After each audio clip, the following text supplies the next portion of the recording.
a fairly short intro video here for looks like 7 or 8, I think 8 tracts that we're super excited about. These are in Howell County, Missouri. They directly border the Mark Twain National Forest. Good sized properties. What this is these would be the southern tracts at the Devil's Backbone Project in Howell County, Missouri. So I guess you could call it Devil's Backbone South, or actually a few people have been using, I guess, the Spanish name for the Devil's Backbone Project, which is Lomo del Diablo, I believe. Just kind of sounds cool, so some people have been calling it that. But yeah, these are tracks 20 through 27. So Devil's Backbone South. A couple special things about these. Number one, they all directly border the Mark Twain National Forest along their east side. So if you look at the map here, the green shaded area, that's the National Forest. So direct frontage on the east side. Basically all the tracks, other than track 27, have 250 feet of direct frontage. Track 27 happens to have about 230 feet for whatever reason. So you've got literally direct physical access into the National Forest along the east side. You've got gravel easement road frontage along the west side on these tracts, so private access. You've also got, toward the northwest of them, a little, if you look up here at the northwest side, just off of track 20, coming off the easement road, you've got a little trail that leads up to the National Forest as well. So that's going to be more access into the National Forest, which is public land that's open for hunting, camping, generally trail riding and fishing and exploring and all that stuff. So you've got your own super private acreage on which you can hunt and camp and explore, obviously. And then you've got direct access into so much more public land that you can use, obviously, for all those things as well. So it's a pretty fantastic situation. The other special thing about the tracks at Devil's Backbone South are these are the largest tracks at the Devil's Backbone Project. So there are a total of, I believe, 32 tracts at the Devil's Backbone Project. Very small private rural development. Those tracts range in size from 4 acres to about 5 or 6 acres. Other than these tracts, the largest tract here is about 8.5 acres. So if you look at these tracts, tract 20 is a little over 7, but all the other tracts are at least 9.5 acres. So I guess other than tract 20, these are all the largest tracts within this small rural development. So that's pretty cool as well. I mean, you're looking at close to 10 acres of private acreage on most of these, in addition to all that national forest frontage. So fantastic for hunting, for recreation. Certainly these are buildable. These are within what we call the recreation land or outcast land category of the website. So yeah, they are definitely buildable. One of the terms of the owner financing that we offer is you cannot use these properties as your permanent residence until the owner finance loan has been paid in full. So really doesn't affect most people, but if you're looking for a place, where you can, I guess, homestead and use the owner financing, these tracts would not work for that. So if you're looking for a place for homesteading, get a hold of us. We've got a different category where the tracts are geared more toward that. But if you're looking for hunting, for recreation, for a vacation spot, and a place where you may build someday, these might be ideal. I mean, these are just gorgeous. They're heavily wooded. They're very private. It's so hard to find a property not only close to the National Forest, but with direct frontage. And then when you add to that the fact that these are only within about, they're less than 10 miles from the largest regional town in south central Missouri, which is West Plains, Missouri. So we'll zoom out here in a minute. We'll look at that. But we do want to look at these tracts a little more. I mean, every tract is different. They've all got unique features, but being heavily wooded and being about 250 feet wide means you're going to have major privacy. I mean, basically, as soon as you get 100 feet off the easement road here onto these tracks, going to be private. but they all go back all the way to the east to the National Forest, which is about a quarter mile or more. So some of these tracts may have a building site, may have a trail to the National Forest. You can look at the individual listings for that, but even the ones that don't, you could certainly create your own either a walking trail or a four-wheeler trail or a driving trail back to the east to give you easier access to that National Forest. Obviously, until the owner finance loan has been paid off, you couldn't log the properties or use the mature timber. But we do have pretty simple procedures in place where we can get you written permission to cut timber if you're doing an improvement like a building site or a trail or whatnot. So get a hold of us if you have questions about that. But it's a system that's worked for decades for us, and it's really simple. You'll see the blue line here on the map. So that is a little creek bed on the east side of the property. It's going to be a wet weather creek. It doesn't flow year round, but it does show up on the topo map. I'm going to flip over here to the topo map. We're using the MapRight interactive map, by the way, and you're likely to see a similar map within the listing page for each property. You can zoom in, you can zoom out, you can change the base map. This is probably a Google base map. We're going to go to a topo map over here in a second.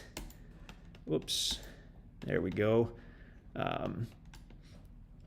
This is called the vintage topo map, which makes us feel old because it's the only topo we've used for the past 15 or 20 years. But they do have a more modern one. That we like the vintage one because it tends to show the trails and whatnot a little better. We'll zoom out a little bit here. So again, the more green, the more shaded type areas are going to be National Forest. Directly bordering the east side, and then just to the northwest, you take that little trail.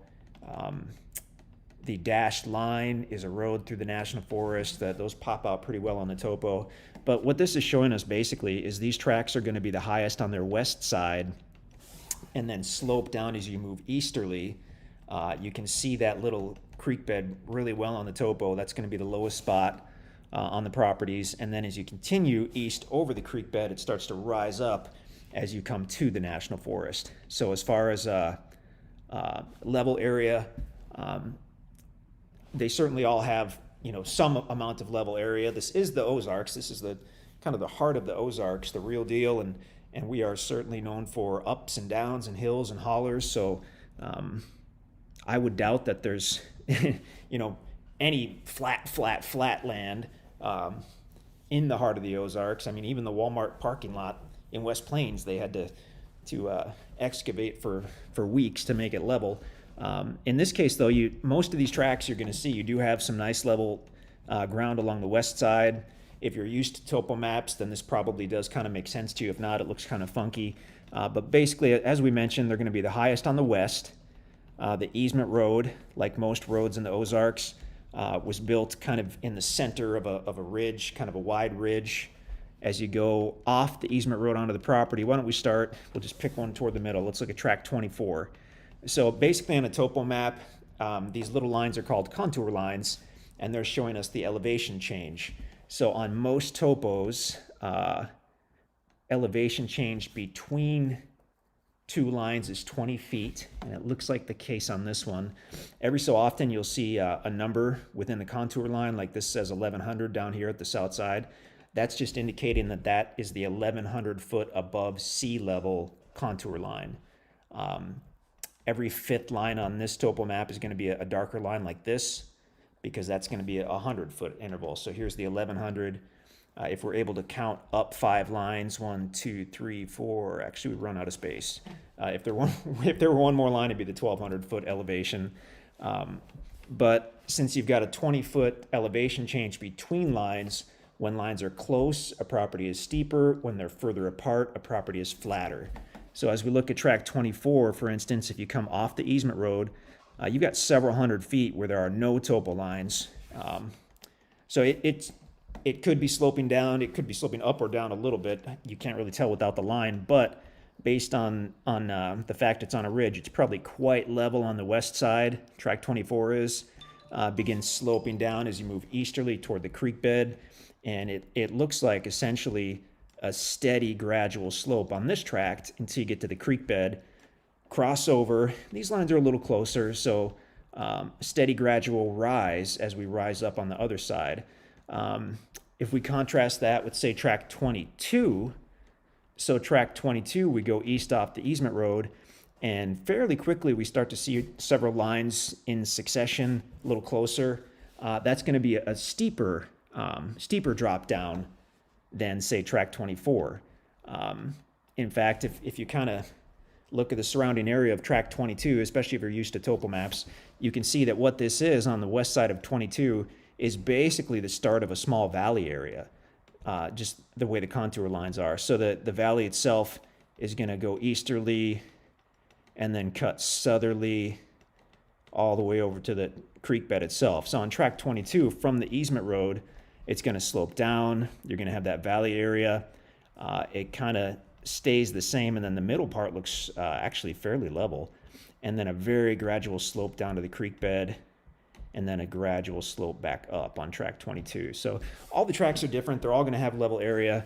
I mean, if you're looking for a property with maximum level area, like if you just really need a big yard, or you're going to have a big shop and you want level ground, looks like tract 24 would be good for that. 25 similar. 26, you've got a bit of a slope down, but then you have this massive level area toward the middle. But again, on all these tracks, you're going to have some type of level area, and they're large tracks. So you're going to have your choice of, if you want to build more toward the west side, closer to the road, if you want to go more toward the east side, closer to the national forest, or if you want to go right in the middle and, maybe have maximum privacy, you've got that option as well. You're going to have basic setback distances off of the easement road, road easement and utility easement. So I believe you have to be 100 feet off the center of the easement road for building and camping and whatnot. I mean, on a tract that goes back 1,000+ feet, that's, really not a big deal.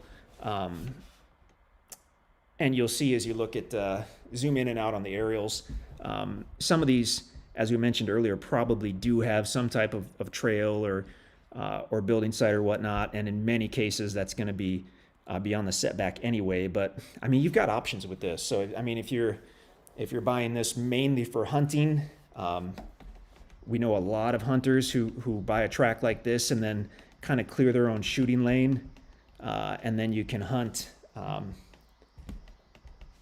what amounts to a huge area, like say tract 25. You cut a shooting lane going straight east, so you've got visibility for over a quarter mile.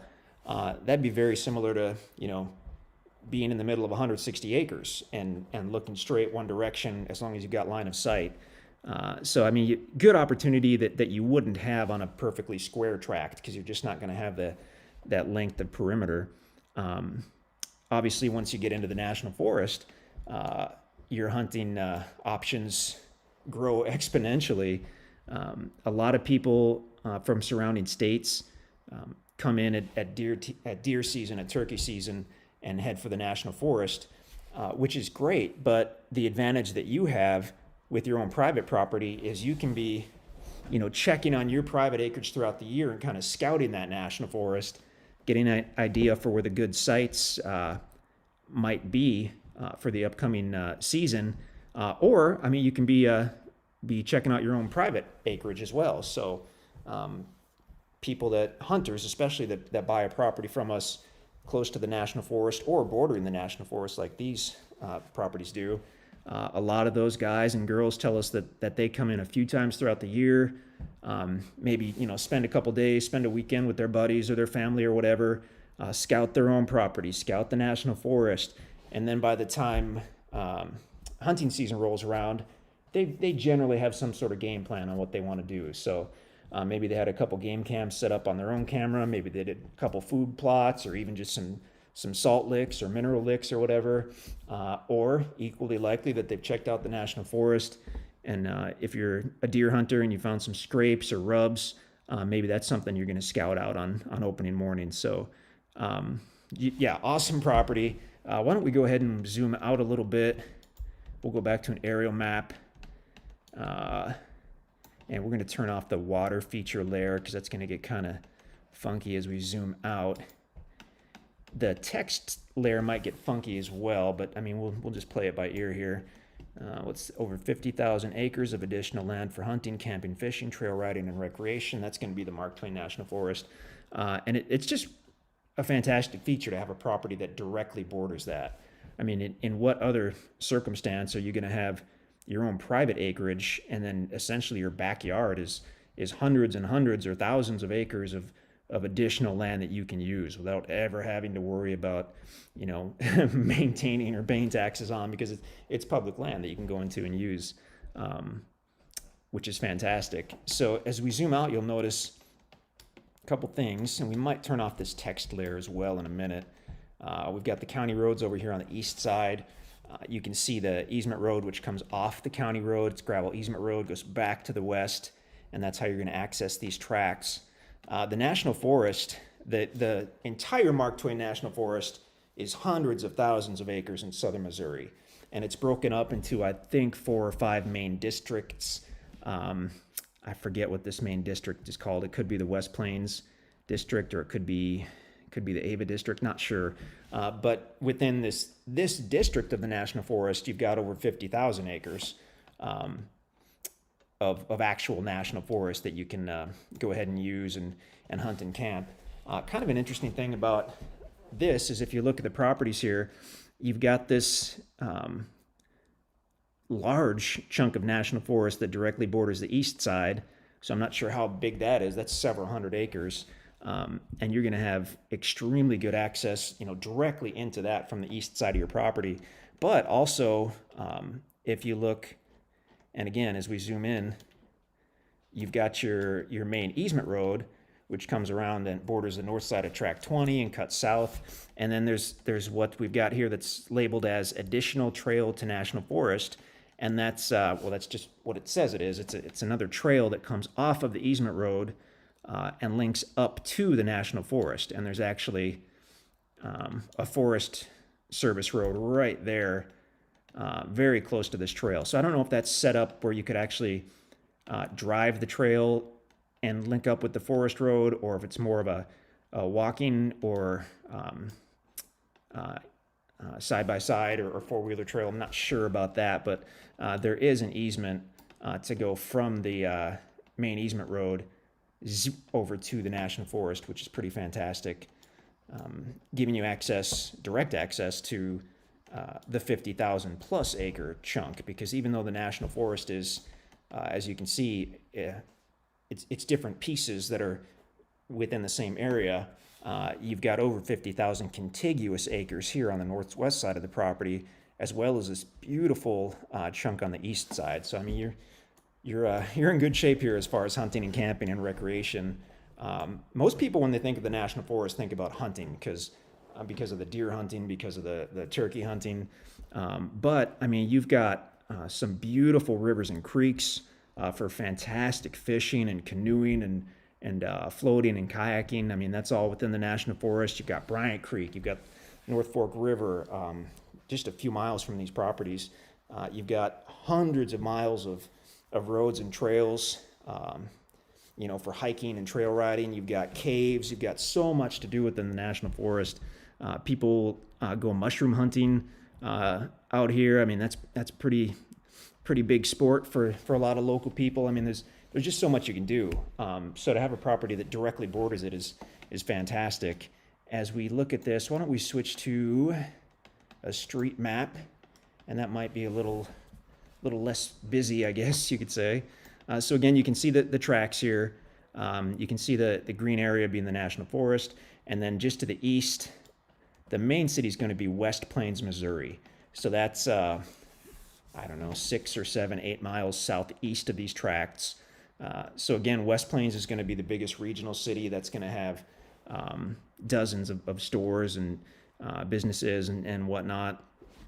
Highway 63, you've got the little town of Pomona, which is very small, basically just a few stores and a gas station. Go north from there, you've got Willow Springs, and then you're at Highway 60. So why don't we zoom way out? And we didn't plan on doing a long video, but that often happens on the cooler properties, I guess. If you look over to the left, you've got Springfield, Missouri. So that is by far the largest city in southwest Missouri. Springfield is this Springfield city and Springfield area is several 100,000 people. It has a nice little airport, colleges, hospitals, hundreds of businesses and restaurants and gas stations, all that stuff. Springfield's great. So if you, let's say you fly into Springfield, you're going to go east on Highway 60.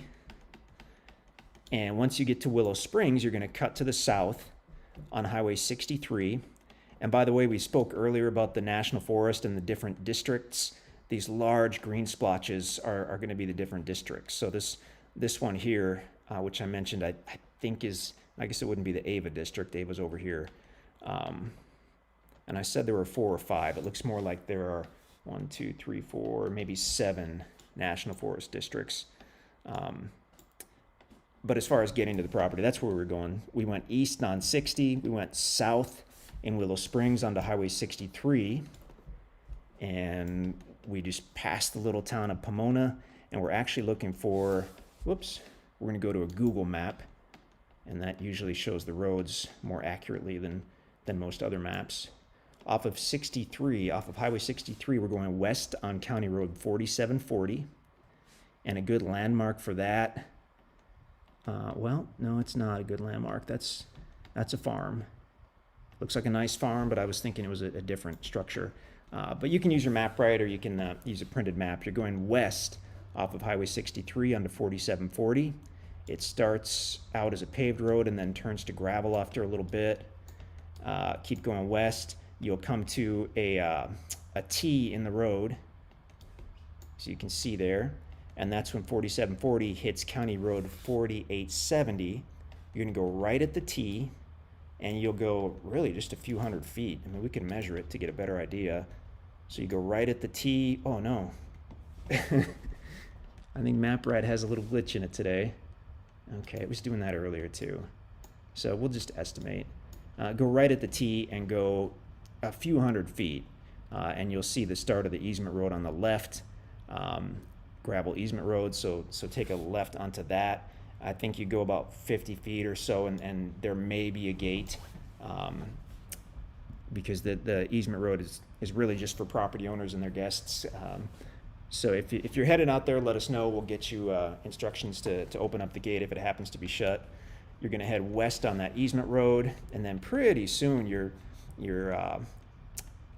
essentially going west along the National Forest. So as you're heading west and you look to the left, that's National Forest.